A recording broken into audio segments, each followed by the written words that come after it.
सभी राष्ट्रवादियों का स्वागत है पॉलिटिकल बज़ में। दोस्तों, इलेक्शन कमीशन अब असम के अंदर में एसआईआर की प्रक्रिया शुरू करने जा रही है। उसकी तैयारी ऑलरेडी शुरू हो चुकी है। इस बात की पुष्टि खुद इलेक्शन कमीशन ने कर दी है। आपको बता दूं कि बिहार के अंदर में जो एसआईआर की प्रक्रिया हुई उसको लेकर जो बवाल मचा है, अभी हम आए दिन देखते हैं कि राहुल गांधी माइक लेके कहीं भी खड़े हो जाते हैं और इलेक्शन कमीशन के खिलाफ में बयानबाजी शुरू कर देते हैं। अभी इलेक्शन कमीशन ने जब कांग्रेस पार्टी और राहुल गांधी को कहा कि आप साइन करके हमें दीजिए कि आप जो कह रहे हैं वो सही कह रहे हैं और आपके पास सारे सबूत हैं और आप हमें सिग्नेचर करके दीजिए, तो कांग्रेस पार्टी और राहुल गांधी ने मना कर दिया साइन करने से। अब असम के अंदर में एसआईआर की प्रक्रिया को लेके हेमंत बिस्वा शर्मा जी ने भी बयान जारी किए हैं। उन्होंने ये कहा है कि एसआईआर की प्रक्रिया असम के अंदर में बहुत ही जरूरी है, क्योंकि पिछली बार ये 2005 में प्रक्रिया हुई थी और उसके बाद में 20 साल के अंदर में डेमोग्राफी अच्छी खासी चेंज हुई है असम की। कहा जा रहा है कि असम के अंदर में अवैध बांग्लादेशी और रोहिंग्याओं का जिस तरीके से दोस्तों वहां पे घुसपैठ जारी रहा इतने सालों तक, वहां पे हिंदू कई कई इलाकों में अल्पसंख्यक में आ चुके हैं दोस्तों। इसीलिए हेमंत बिस्वा शर्मा जी ने कहा कि पूरी तरीके से वहां की लोकल गवर्नमेंट जो फैसिलिटी इलेक्शन कमीशन को चाहिए पूरी तरह से मुहैया कराने के लिए तैयार है।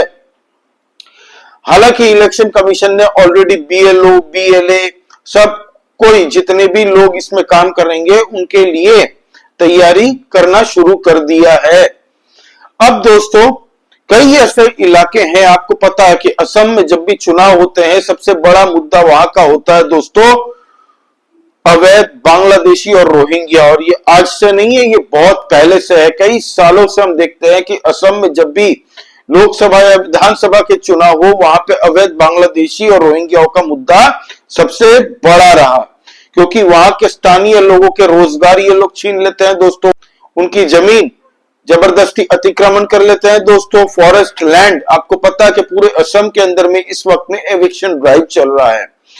इसी बीच सबसे बड़ी घोषणा जो हेमंत बिस्वा शर्मा जी ने कर दी है वो ये है कि जो भी असमी है, प्रॉपर खाटी असमी, उनको आर्म्स लाइसेंस दिया जाएगा सरकार की तरफ से। अगर वो ऑनलाइन अप्लाई करते हैं तो जांच होगी और उनको आर्म्स लाइसेंस दिया जाएगा, क्योंकि कई कई ऐसे इलाके हैं जहां पे अवैध बांग्लादेशी, जिनको मियां मुस्लिम कहा जाता है, क्योंकि इन मियां मुस्लिम मतलब हमारे देश के मुसलमानों को नहीं कहा जाता, मियां मुस्लिम ये टर्म सिर्फ अवैध बांग्लादेशी और रोहिंग्या जो कई सालों से असम के अंदर में बस रहे हैं दोस्तों, वहां के डेमोग्राफी चेंज कर रहे हैं, उनको कहा जाता है।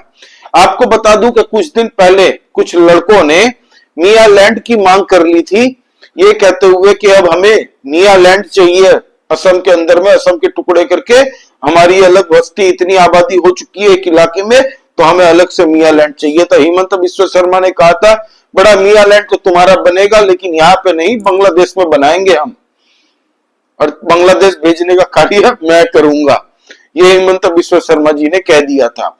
तो अब आर्म्स लाइसेंस लोगों को दिया जाएगा ताकि वो अपनी सुरक्षा कर सके इन अवैध बांग्लादेशी और रोहिंग्याओं के द्वारा। इसी बीच मुझे लगता है दोस्तों कि हेमंत बिस्वा शर्मा जी फुल फ्रंट में खेलने वाले हैं अवैध बांग्लादेशी और रोहिंग्याओं के खिलाफ में, क्योंकि हम आए दिन देखते हैं कि बॉर्डर एरियाज पे अवैध बांग्लादेशी और रोहिंग्याओं को धक्के मार के वहां पे नो मैंस लैंड में छोड़ दिया जाता है और उनको ये कह दिया जाता है कि बेटा अगली बार तुम्हारी परछाई भी दिखी भारत की तरफ घुसते हुए, तुमने कोशिश भी की, तो अब हम पकड़ेंगे नहीं तुम्हें, सीधा हर हर महादेव। अब दोस्तों हेमंत बिस्वा शर्मा जी ने और भी कई कार्य किए हैं। इस बीच हम देखते हैं कि किस तरीके से वहां पे असम के अंदर में डेवलपमेंट का काम पिछले 5 साल के अंदर में असम में हुआ है दोस्तों। हेमंत बिस्वा शर्मा जी पूरी तरीके से पूरा दिन रात मेहनत करते हैं, लोगों के बीच में घूमते हैं, उनकी प्रॉब्लम सुनते हैं। पब्लिक कम्युनिकेशन जो एक नेता होता है दोस्तों, लोगों के से कितने संवाद करता है उस पर वो नेता जांचा जाता है। नेता कैसा है वो पता चलता है कि वो अपने लोगों से कितने मिलते हैं। आप हिमंत बिस्वा शर्मा जी की ट्विटर टाइमलाइन पे जाइए और आपको रोज डेली बेसिस में वो पूरे दिन क्या काम करते हैं वो एक्स प्लेटफॉर्म पे लोगों के सामने पोस्ट करते हैं कि आज मैंने सुबह से यहां पे मैं था, लोगों से मिला, यहां पे मैंने रैली की, ये मैंने विकास कार्य का उद्घाटन किया, इसका शिलान्यास किया। सारी चीजें उनकी टाइमलाइन पे आपको मिल जाएगी।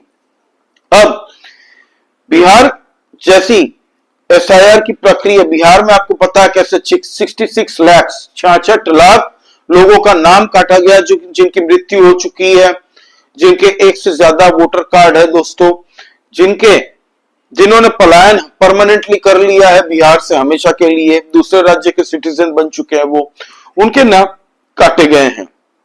अब हिमंत बिस्वा शर्मा जी ये कह रहे हैं कि मियां मुस्लिम ऐसे हैं दोस्तों, उन्होंने एक इलाका भी कहा, उन्होंने कहा कि बारपेटा गुवाहाटी, मियां मुसलमानों के बारपेटा में भी वोटर आईडी कार्ड है, गुवाहाटी में भी वोटर आईडी कार्ड है, केरल में भी है, दिल्ली में भी है। तो एक एक जन के पास में कहा जा रहा है, किसी के पास में 2 है, किसी के पास 3 है, किसी के पास 4 है। तो इस तरीके से जोलमाल चल रहा है पूरे भारत के अंदर में इस अवैध बांग्लादेशी और रोहिंग्याओं के द्वारा। इनको सिस्टमैटिकली बसाया गया है दोस्तों, भारत के अंदर में इन्फिल्ट्रेट करवाया जाता है ताकि भारत की नेशनल सिक्योरिटी को तार तार कर दिया जाए। और दुख की बड़ी बात है कि हमारे देश के कुछ ऐसे पॉलिटिकल पार्टीज हैं जो इनको अपना जमाई बना के रखते हैं। और इसी बात का वर्णन करते हुए हिमंत बिस्वा शर्मा जी ने कहा कि एसआईआर की प्रक्रिया असम में बहुत ही जबरदस्त तरीके से क्लियर जांच होनी चाहिए, स्ट्रिक्ट जांच होनी चाहिए इलेक्शन कमीशन के द्वारा। आपको बता दूं कि कांग्रेस पार्टी के जो डेप्यूटी लीडर ऑफ अपोजिशन है, राहुल गांधी के आसपास घूमते हैं, आपको पता है गौरव गोगोई, जिनके पिताजी खुद एक चीफ मिनिस्टर रहे, असम के लॉन्गेस्ट चीफ मिनिस्टर रहे भाई, और तरुण गोगोई जी, उनके बेटे आजकल बोलते हैं कि जिनको अतिक्रमण वाली जमीनों से निकाला जा रहा है, जो एविक्शन कर रहे हैं हिमंत बिस्वा शर्मा की सरकार, वो गलत हो रहा है। कांग्रेस की सरकार बनेगी तो इनको भत्ता दिया जाएगा। तो एक तरीके से ये लोग जुट चुके हैं अभी से वोट बैंक पॉलिटिक्स करने के लिए असम के अंदर में। और इसीलिए हिमंत बिस्वा शर्मा जी ने खुले में कह दिया कि राहुल गांधी और गौरव गोगोई को इतनी ही बांग्लादेशी और रोहिंग्याओं की चिंता हो रही है, तो एक काम करें, इन सारे बांग्लादेशियों को राहुल गांधी और गौरव गोगोई अपने घर में पाले। 10 सितंबर के दिन में गौरव गोगोई का एक बहुत बड़ा राज हिमंत बिस्वा शर्मा जी पूरे भारतवासियों के सामने और असम वासियों के सामने खास तौर से खोलेंगे कि किस तरीके से गौरव गोगोई पाकिस्तान गए थे, और एक बार नहीं कई बार गए हैं वाया वाघा बॉर्डर, ताकि किसी को पता न चले, क्योंकि उनकी वाइफ एक एनवायरमेंटलिस्ट है दोस्तों, इसीलिए उन्होंने पाकिस्तान में भी काम किया है, क्लोज काम किया है आईएसआई के साथ। हिमंत बिस्वा शर्मा जी ने यह कहा है कि आईएसआई का जो उस वक्त में ऑफिसर था वो बड़ा ही क्लोज था इनकी वाइफ के, और साथ में ये लोग काम करते थे। तो अब सवाल उठता है कि एक एंटी भारत एजेंडा रखने वालों के साथ में गौरव गोगोई की शादी हुई है, और गौरव गोगोई के बच्चे भारतीय नागरिक नहीं है, ये भी खुलासा करने जा रहे हैं हिमंत बिस्वा शर्मा जी। उन्होंने टाइम मांगा है कि 10 सितंबर तक पूरी सबूत पब्लिक के सामने हम पेश कर देंगे, गौरव गोगोई की पोल खोल देंगे। हालांकि उसके बाद में कुछ दिन पहले ही हमने देखा गौरव गोगोई एक मीडिया को इंटरव्यू देते हैं, बेसिकली एक पॉडकास्ट था, पॉडकास्ट करते हुए उन्होंने खुद कबूला कि हाँ मैं पाकिस्तान गया था। सोचिए, एक चीफ मिनिस्टर के बेटे असम स्टेट के वो पाकिस्तान जाते हैं, और साथ ही साथ में अब सवाल ये भी उठ रहे हैं कि उनकी वाइफ जो कि एक विदेशी नागरिक थी, भारत में उनके साथ शादी करने के बाद में इतने सालों तक भारतीय नागरिकता क्यों नहीं ली, ये सवाल भी पूछा जा रहा है भाजपा के द्वारा। कई बार सोशल मीडिया में ये सवाल पूछे हैं भाजपा ने। अब दोस्तों मेन बात करते हैं, एविक्शन ड्राइव, जो जंगल की जमीन पे अतिक्रमण कर लिया है इन बांग्लादेशी और रोहिंग्याओं ने, इस जमीन को कैसे खाली करवा रहे हैं असम के अंदर में हिमंत बिस्वा शर्मा जी। मैं कुछ एग्जांपल देता हूं, आपको बता दूं कि अब तक 200 स्क्वायर किलोमीटर की जमीन खाली करवा चुके हैं ये लोग असम के अंदर में, 200 स्क्वायर किलोमीटर, इतना याद रखिएगा। पूरा चंडीगढ़ सिटी पता है आपको कितने स्क्वायर किलोमीटर का है? 114 स्क्वायर किलोमीटर का। अब सोचिए, लगभग लगभग double size of Chandigarh city जितनी जमीन खाली करवा चुके हैं असम के अंदर में, और चुनाव आते आते ये 250 स्क्वायर किलोमीटर तक पहुंच जाएगा।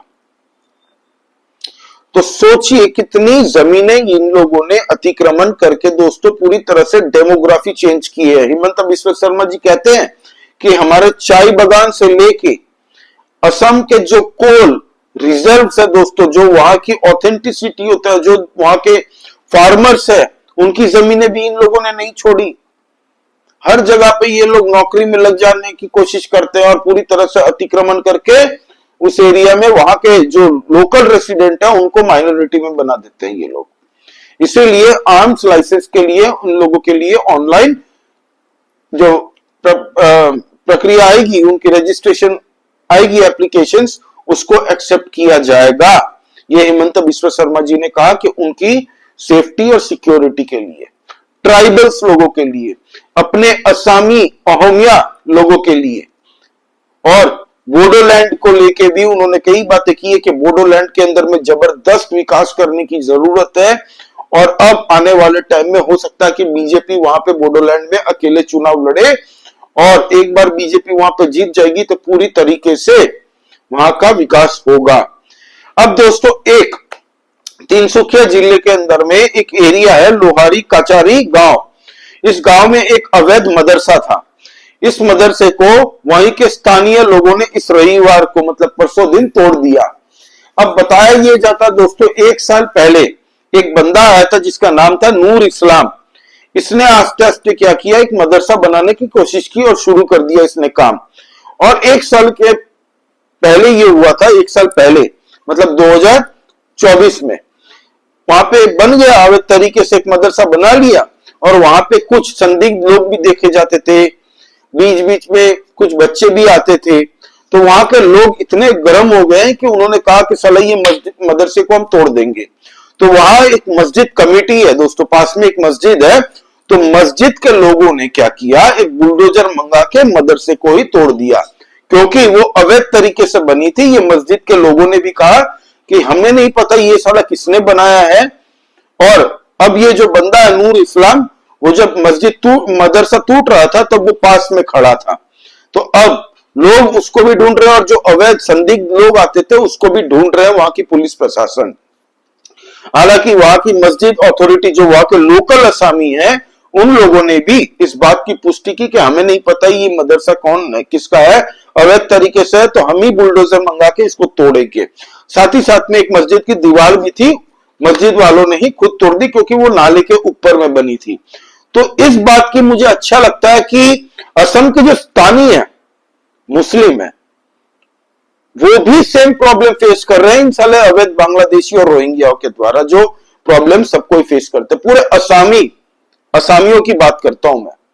असम के अंदर में जितने भी लोग हैं स्थानीय, उन लोगों को इस अवैध बांग्लादेशी और रोहिंग्या से बड़ी दिक्कत है। दिक्कत अब ये है कांग्रेस पार्टी के लिए, क्योंकि ये इनके लिए सबसे बड़े वोट बैंक है भाई। 35% मुस्लिम टोटल आबादी है असम के अंदर में, जिसमें कहा जाता है कि स्थानीय मुस्लिम बड़े ही कम है, सबसे ज्यादा इस अवैध बांग्लादेशी और रोहिंग्या है। तो अब कांग्रेस पार्टी एसआईआर की प्रक्रिया के खिलाफ है। इसीलिए हम देखते हैं कि राहुल गांधी प्रेस कॉन्फ्रेंस करते हैं, प्रेजेंटेशन देते हैं। इलेक्शन कमीशन के खिलाफ उन्होंने कल कैंपेन खोल दिया, जिसकी मैंने वीडियो कल रात को डाली थी, आप वो चेकआउट कर लीजिए। जब इलेक्शन कमीशन ने उसको नकार दिया, राहुल गांधी की सारी बातों का खुलासा कर दिया कि आप झूठ बोल रहे हो, अगर आपको लगता है आप सच बोल रहे हो तो लगाओ इस पे सिग्नेचर, फॉर्म भर के हमें दो एफिडेविट के साथ में, और सारे दस्तावेज दो, सारे प्रूफ दो, क्योंकि आप लोगों को मिसलीड कर रहे हो। सोशल मीडिया में कल इलेक्शन कमीशन कर्नाटका यूनिट ने भी उसको नोटिस सर्व की राहुल गांधी को, प्लस हरियाणा इलेक्शन कमीशन ने भी नोटिस सर्व की है, और प्लस इलेक्शन कमीशन की तरफ से भी राहुल गांधी के सारे बयानों को, उनके आरोपों को, उनके प्रेजेंटेशन को नकार दिया इलेक्शन कमीशन ने। और एक तरफ राहुल गांधी कह रहे हैं कि मरे हुए वोटर्स वोट डाल के गए थे महाराष्ट्र के अंदर में, एक ही वोटर के पास में चार चार वोटर आईडी कार्ड है, वैसे वोटरों ने वोट डाला है महाराष्ट्र में, तो उसी के खिलाफ तो इलेक्शन कमीशन एसआईआर की प्रक्रिया कर रही है भाई पूरे भारत के अंदर में। तो आपको दिक्कत क्या है? हिमंत बिस्वा शर्मा जी ने भी यही बात की कि राहुल गांधी खुद कह रहे हैं कि कई फर्जी वोटर है, वोटर मरे हुए लोगों ने भी वोट डाल दिया महाराष्ट्र के चुनाव में, तो इसीलिए हम चाहते हैं कि असम के अंदर में भी एसआईआर की प्रक्रिया हो। तो राहुल गांधी के कंधे पे बंदूक लगा के हिमंत बिस्वा शर्मा जी ने भी वही बात कर दी। तो ये हो रहा है दोस्तों। इलेक्शन कमीशन खैर मुझे नहीं लगता एक इंडिपेंडेंट बॉडी है दोस्तों, फ्री एंड फेयर इलेक्शन करवाना इलेक्शन कमीशन की ड्यूटी है और पूरी कोशिश करवाते हैं ये लोग कि एकदम ट्रांसपेरेंसी के साथ में चुनाव हो। दुर्भाग्य यह है कि 2003, 2004, 5 के बाद में इलेक्शन कमीशन की तरफ से नहीं ये एसआईआर की प्रक्रिया हुई नहीं थी। लास्ट टाइम तब हुआ था असम के अंदर में 2005 में हुआ था, क्योंकि चुनाव थे, तो लास्ट टाइम तब 2005 में हुआ था। तो अब एसआईआर की प्रक्रिया असम के लिए भी बहुत जरूरी है, वेस्ट बंगाल के लिए भी जरूरी है, क्योंकि आखिरी पिछले 20 साल के अंदर में पूरी तरह से डेमोग्राफी चेंज हो चुकी है। आपका इस बारे में क्या कहना है दोस्तों? प्लीज आप कमेंट करके बताइए, लाइक कीजिए इस वीडियो को and please subscribe to this channel. जय श्री राम सभी सनातनी और राष्ट्रवादी भाइयों को जय हिंद, वंदे मातरम।